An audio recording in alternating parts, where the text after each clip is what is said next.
அனைவருக்கும் அஸ்ஸலாமு அலைக்கும் வரஹ்மத்துல்லாஹி வபரகாத்துஹு. இதன் தொடர்ச்சியினை, இது இரண்டாவது பாகம். முதல் பாகம் பார்த்துருப்பீங்க. நம்ம யூடியூப்ல தொடர்ச்சியா இது போன்ற பதிவுகளை நம்ம பதிவு செய்யறோம். இப்ப முதல் பாகம் பார்த்துட்டீங்க. இரண்டாவது பாகத்தை பார்ப்போம். முக்கியமானது அதுதான். அதற்கு பின்னால சமய செல்வாக்கு வந்த பின்னால, சமயங்களினுடைய ஆதிக்கம் வந்த பின்னால இதனுடைய பார்வை மாறுகிறது. அதுதான் திருவள்ளுவர் காலம், மணிமேகலை காலம், சிலப்பதிகார காலம். எனவே அவர் புலால் உண்ணாமையும் கூட அதிகாரப்படுத்தி இருக்கிறார் வள்ளுவர். அதனால இன்னைக்கு நம்ம மாமிசம் உண்பதை யாருமே பெரிய ஒரு பிரச்சனையாக எடுத்துக்கொள்வதில்லை. அதுபோல அவர் கல்லுண்ணாமை வைத்தார். 10 குறள்களை கல்லுண்ணாமை கடிந்தார். அதுல ஒன்றும் மாற்று கருத்து இல்லை. அதே நேரத்துல மணிமேகலையில கல்லுண்டு மயங்கி தெருவிலே கண்டபடி பேசி தெரிகின்ற ஒரு சமண துறவியை பற்றி, புளியாதவனை பற்றி, மற்றவர்களை பற்றி பேசுகின்ற பேச்செல்லாம் நம்ம பார்க்கிறோம். அது ஒரு வகையான பார்வை. அதே போல சிலப்பதிகாரத்தினுடைய கதையினுடைய நுட்பமான நீங்க பார்த்தீங்கன்னா, மாது என்கிற சிலப்பதிகாரத்துல புகார் காண்டத்துல மிதமிஞ்சிய பரத்தமை இருக்கிறது. அதனாலதான் கோவலன் மாதவிக்கு பின்னால போய் தன்னுடைய செல்வமெல்லாம் இழந்து புகார் நகரத்தை விட்டு மதுரைக்கு செல்லக்கூடிய சூழல் உருவானது. சரி, அங்க போய் என்னாச்சு? அங்க பாண்டிய மாதேவனுடைய சிலம்பை திருடிய பொற்கொல்லன் அந்த களவை மறைப்பதற்கு என்ன செய்யறான்? கோவலன் மீது பழி சாட்டுகிறான். பழி சாட்டிய பின்னால் நிகழ்வு என்ன நிகழ்வு நடக்கிறதுனா, கொலை நிகழ்வு நடக்கிறது. இந்த கொலை நிகழ்வுக்கு என்ன காரணம் கேட்டீங்கன்னா, ஒரு குடிகாரன் காரணமாக இருக்கிறான். 2 காவலர்களை கூட்டி பொற்கொலை நினைச்சா அவன் தான் திருடன் கை காட்டுகின்ற பொழுது விவாதம் நடந்து கொண்டு இருக்கிறது. அவனை பார்த்தா திருட மாதிரி தெரியலையே என்று விவாதம் நடக்கின்ற பொழுது, இந்த விவாதத்திற்கு இடையில இதை பற்றி பொருட்படுத்தாமல் ஒரு மது உண்டு மயங்கி ஒரு நினைச்சா உடனடியா போய் வெட்டிடுறான். அப்ப படிப்படியான தீமைகளில் இருந்து ஒரு இப்ப நான் இடையில பேச வேண்டிய கட்டாயம் இருக்கு. இந்த மது எவ்வளவு மோசமானது என்பதற்கு ஒரு குட்டி சம்பவம். ஒரு குற்றவாளி, கொலை செய்யப்பட வேண்டிய குற்றவாளி, அவனுக்கு ஒரு நிபந்தனை கொடுத்து அவனை விடுதலை செய்யலாம் என்று ஒரு நிபந்தனை வைக்கிறாங்க. அது என்னவென்றால் 3 நிபந்தனை கொடுக்கறாங்க. 1, ஒரு குழந்தையை கொலை செய்ய சொல்கிறார்கள். செய்ய மாட்டாங்கிறான். பாவம், அதை நான் செய்ய மாட்டாங்கிறான். சரி, அந்த குழந்தையுடைய தாய் இருக்கால்ல, அவளை நீ கற்பழிச்சிரு அப்படின்றாங்க. அது பெரிய பாவம், அதை நான் செய்ய மாட்டேன் என்கிறான். சரி, இது 2ஐயும் செய்ய மாட்டேன். 3வது, மது கோப்பையில் மது இருக்கிறது, அதை குடி. இந்த 3 நிபந்தனை அவனுக்கு கொடுக்கப்படுது. 2 நிபந்தனையை மறுத்தவன் 3வது நிபந்தனை மதுவை குடிக்க முயற்சி செய்கிறான்.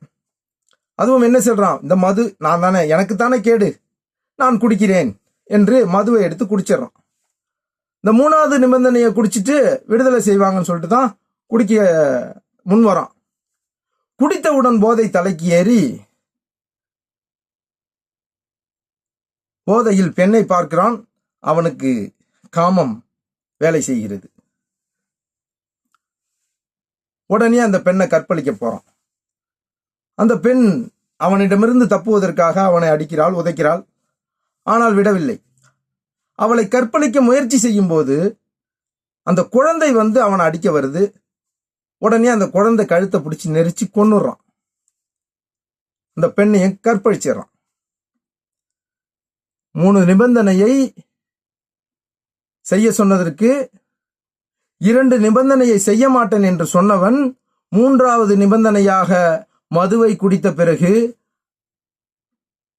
கற்பழிப்பது பாவம் என்று சொன்னவன், குழந்தையை கொல்வது பாவம் என்று சொன்னவன்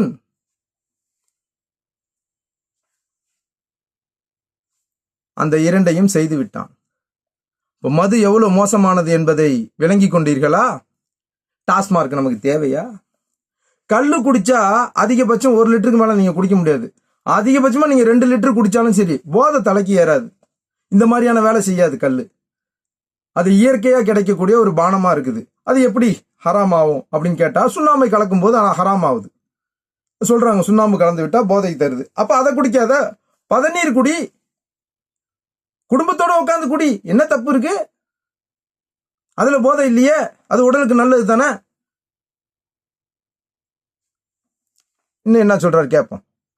முதிர்ந்ததை தீமை உண்டாவதற்கு ஒரு மதுதான் காரணமா இருக்கிறது என்பதை காட்டித்தான் அந்த சாம்ராஜ்யமே விழுந்து விடுகிறது.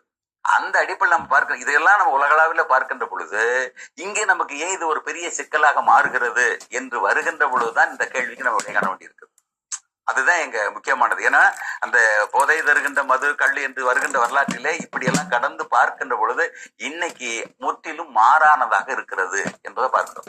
சீமான் கல் இறக்குனத நீங்க எப்படி பாக்குறீங்க? முதல்ல அவர் இறக்குனது வந்து கல்லா இல்ல பதநீரா அதை செக் பண்ணிட்டு நாங்க கல்லா இருந்தா அவர் மேல வழக்கு பதிவு செய்வோம்னு அந்த இடத்துல காவல்துறை பதிவு செஞ்சிருக்காங்க. அது சீமானை பொறுத்தளவுல அவர் மது உண்பதற்கு ஆதரவாக அல்லது கல்லுக்கு ஆதரவாக இறங்கிட்டாருங்கிறது பொருள் அல்ல. அவருடைய நோக்கம் என்ன அப்படின்னு கேட்டீங்கன்னா, டாஸ்மார்க்கை திறந்து வச்சு 4 பெரும் பணக்காரர்களை உற்பத்தி பண்ணிக்கிட்டு இருக்கக்கூடிய இந்த அரசு டாஸ்மார்க்கை வீதி திறந்து வச்சு இளைஞர்களையும் பிள்ளைகளையும் கெடுக்கக்கூடிய இந்த அரசு ஆயிரக்கணக்கான லட்சக்கணக்கான பனையேறி தொழிலாளர்கள் பிழைப்பதற்கான நிலையை ஏன் உருவாக்க கூடாது? கேள்வி அதுதான். அதாவது ஒரு பெரும் பணக்காரர்களாக இருக்கின்றவர்களை மேலும் பெரும் பணக்காரர்களாக ஆக்குவதற்கான அந்த மது உற்பத்தியாளர்களை வைத்திருப்பவர்களுக்கு ஆதரவான நிலைப்பாடை எடுத்து ஒரு அரசு என்ன செய்கிறது?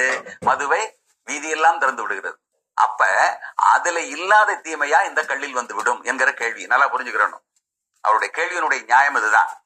நீங்க டாஸ்மார்க் இழுத்து அடைச்சிட்டீங்கன்னா கல்லை பத்தி பேச போறது கிடையாது. சரியா? டாஸ்மார்க்கை திறந்து வச்சிருக்கிறீங்க, 4 கோடீஸ்வரன் பெருங்கோடீஸ்வரன் ஆகிட்டு இருக்கிறான். ஆனா உடல் உழைப்பை கொடுத்து உயிரை கொடுத்து பனையில ஏறி அவர்கள் இறக்கி கொடுக்கக்கூடிய பதநீரோ கல்லோ நொங்கோ பொதுமக்களுக்கு சாதாரணமாக கிடைக்கக்கூடிய ஒரு விஷயம். அப்ப அதை நீங்கள் தடுக்கிறீர்கள் என்று சொன்னால் உங்களுடைய எண்ணம் என்னவாக இருக்கிறது? அதைத்தான் கேள்விக்குள்ளாக்குறாரு. அப்ப அந்த நோக்கத்தை பார்க்கணும். நோக்கம் என்பது கல்லை இறக்கி எல்லாரும் குடிச்சிட்டு இருங்கன்னு பொருள் அல்ல.